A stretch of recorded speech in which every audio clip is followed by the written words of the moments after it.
Hello, today is Thursday, August 22nd, and we are here in the Northwest Community Garden of Portland, which is brought to you all by volunteers and donation.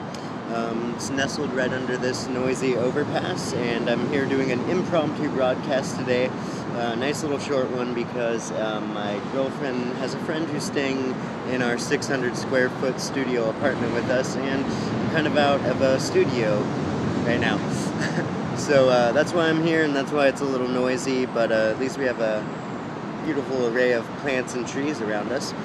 But I felt absolutely compelled to do a broadcast today before I leave for a short little trip to the coast.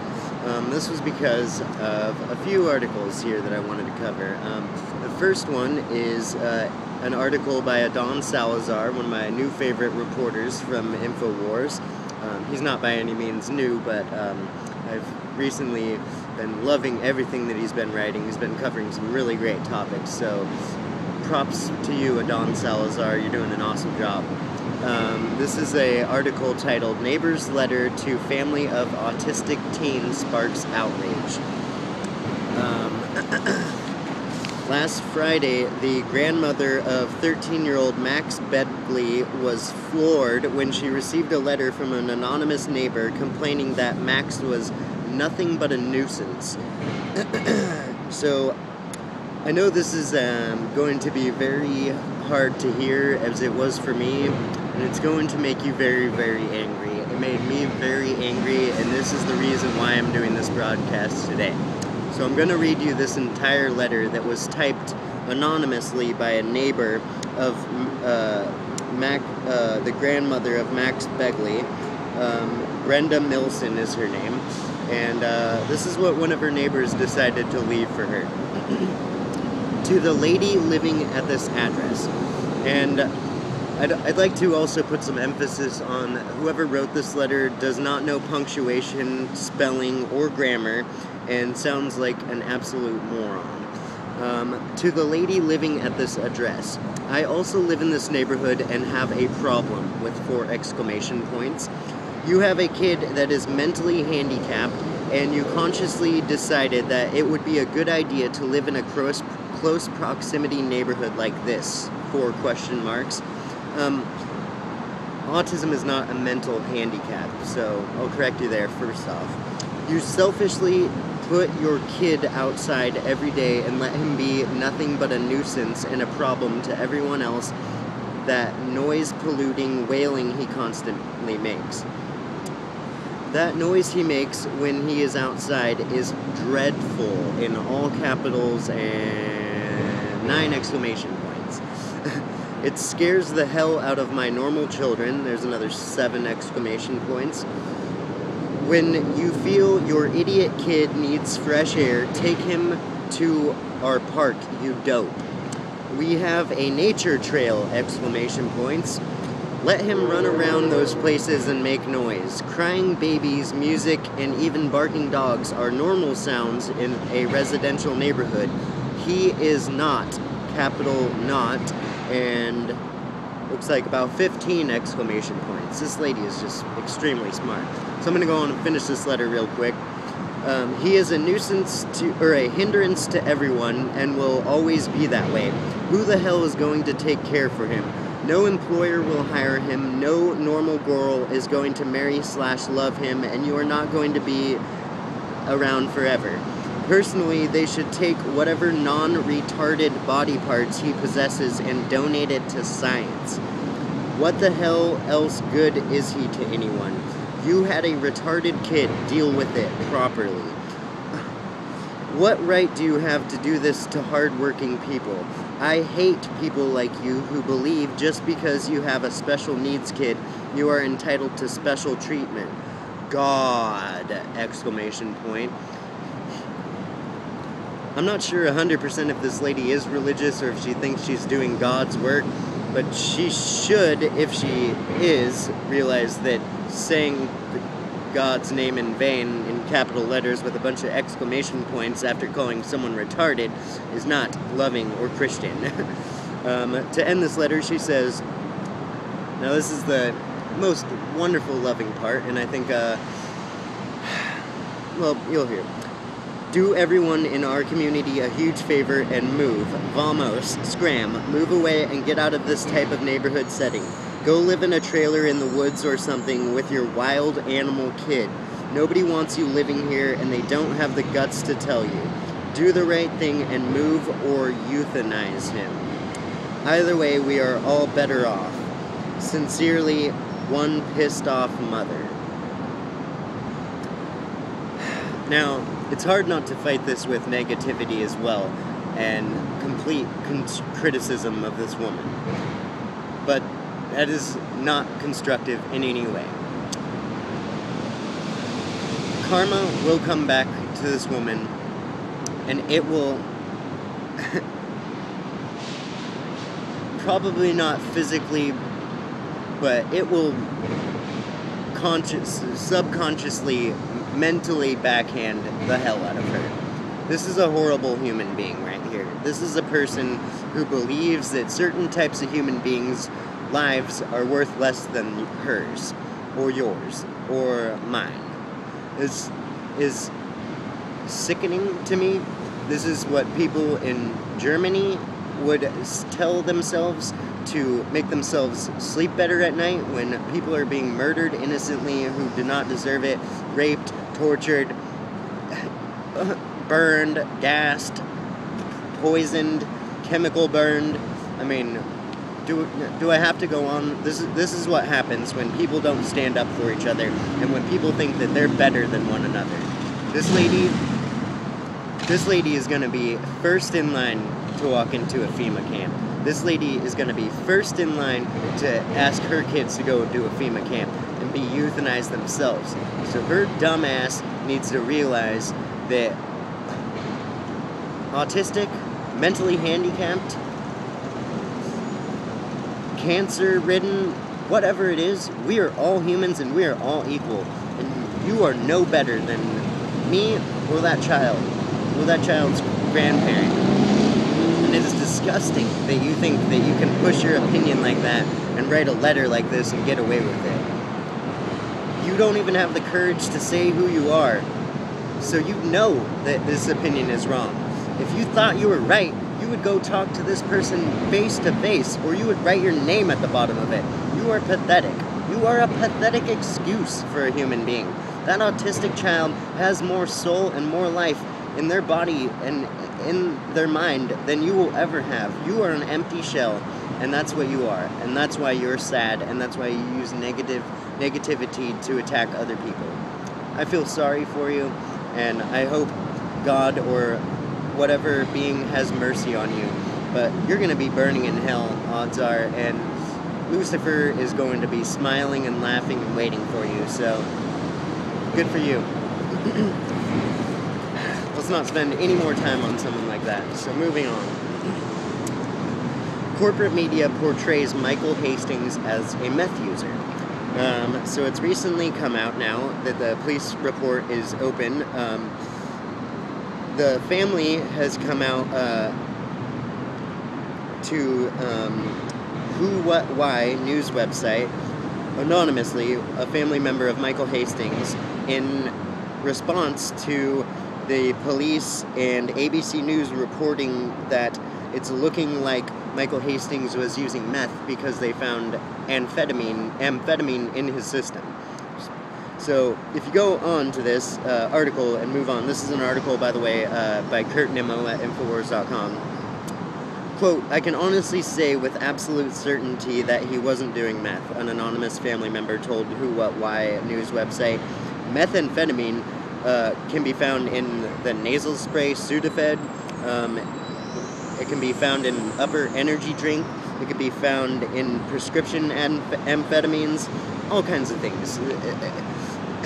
The LAPD is basically trying to smear Michael Hastings' name now because the investigation has moved forward and people are still asking questions. So now they're trying to smear his character so that no one cares and no one will defend him. And this is not going to work in any way, shape, or form. The mainstream media is attempting to portray the award-winning journalist from Rolling Stone as a drug addict. Quote, Rolling Stone journalist Michael Hastings had amphetamines and marijuana in his system when he crashed head-on into a tree in June and died on impact, the Los Angeles coroner's office said in its autopsy report, and that's from ABC News. Michael Hastings did have a medical marijuana card in his wallet at the time of the crash. We all know, we all should know how long medical marijuana in general can stay in your system. THC can be 30 to even more days. It's 28 days on average, actually. Yeah, so it doesn't mean that he had smoked weed that day or even that week or even in the 3 weeks up to the crash. Plus, not to mention, I've smoked marijuana and driven probably half the time I've driven in my life, and I am a great driver, and marijuana has nothing to do with that. So we all need to absolutely force ABC News and the mainstream media to retract these types of statements. In my opinion, I wish the family would speak out publicly and force a retraction of this, because this is defamation of his character, and it's totally uncalled for. He's one of the most influential and most popular journalists who's ever lived. So yeah, supposedly the brother told cops that Michael Hastings had smoked marijuana hours before the car crash. He had been prescribed medical marijuana sometime before his crash and had been smoking to deal with post-traumatic stress disorder for his war reporting in Afghanistan and Iraq. Again, this is irrelevant. It's just more proof that they're trying to smear his character. So let's move on to the most important article so far, actually, which is a new study that is in the amazing new Natural News Forensic Food Lab that Mike Adams has been putting together, the health ranger over at naturalnews.com.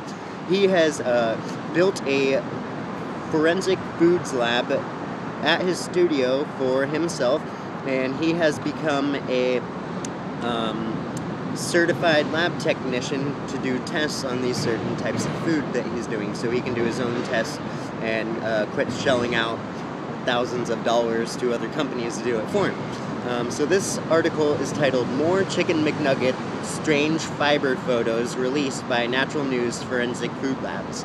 This is by Mike Adams himself, the health ranger and Natural News editor.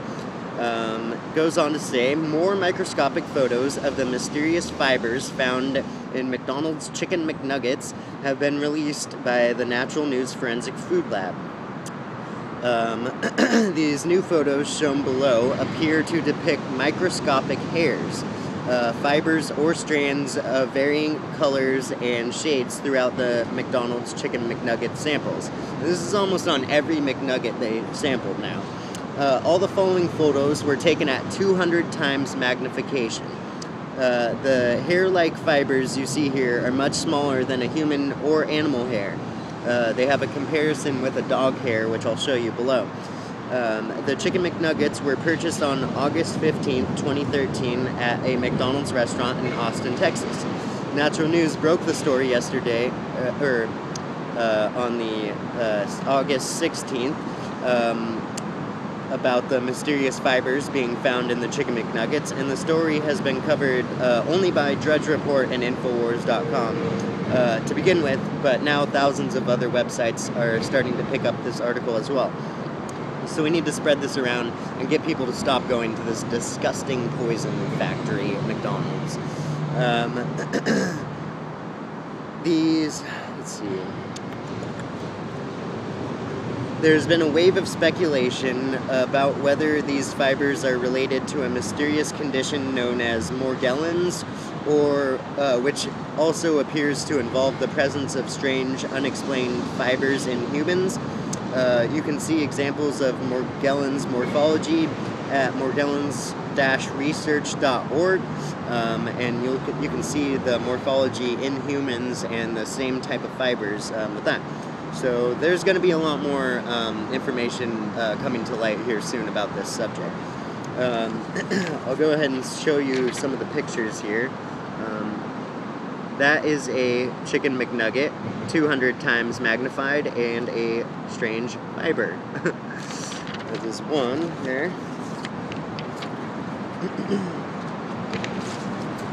And here's another.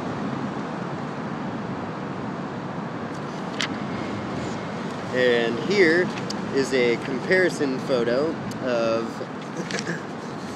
the dog hair right there. That is a dog hair, and that is the fiber right above it, which is much smaller than the dog hair. As you can see right above where the dog hair and the fiber meet, that's the dog hair and that's the fiber. The fiber is much finer, thinner, and darker, and looks a lot less like a hair, honestly. Looks more like some type of artificial fiber. So yeah, screw McDonald's, quit going there. They're obviously a disgusting corporation, we all already know that. So, do you want to be eating plastic, weird, whatever fibers? I mean, the last article I'd like to cover is about the fact that they are doing gene technology, using gene splicing for our troops to make them no longer need food or sleep while in combat.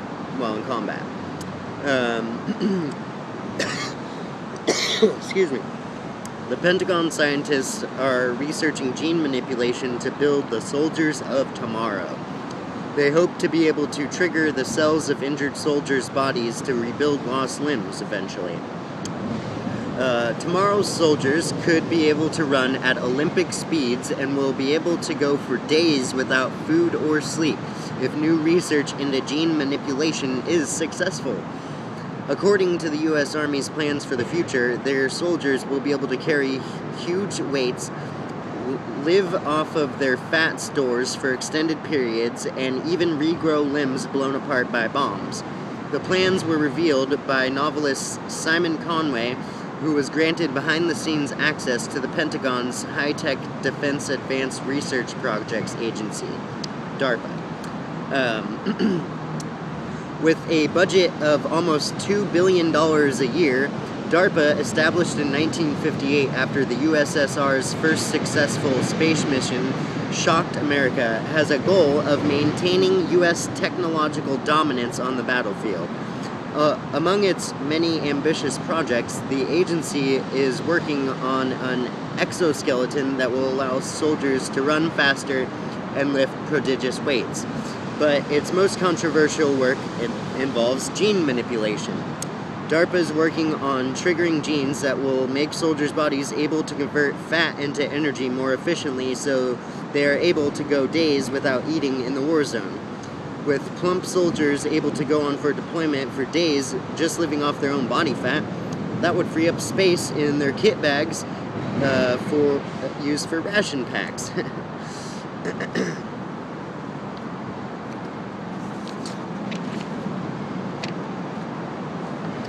Now, with well-documented cases already of young children regrowing fingers after finger-severed accidents, DARPA is throwing significant sums of at research to identify the physiological trigger that will activate it in adults. One area of success has been in shutting off the trigger of sleep. A drug was tested on U.S. Army helicopter pilots that enabled them to stay up for longer than 40 hours. That sounds healthy. With their levels of concentration actually improving after nearly 2 days without rest. It is hoped to replace the amphetamine-based drugs that have previously been given to keep servicemen alert during operations. Again, tying into the Michael Hastings thing, says right here, servicemen have been given amphetamine-based drugs to help them stay alert. This Professor Joel Garou at Arizona University confirmed that DARPA was experimenting with turning fat into energy. Finding that metabolic switch would wipe out the $40 billion diet industry in a heartbeat, he said. Yes, and it sounds totally safe and totally human and right, normal. No, no, no, no, no. No gene manipulation, none of that.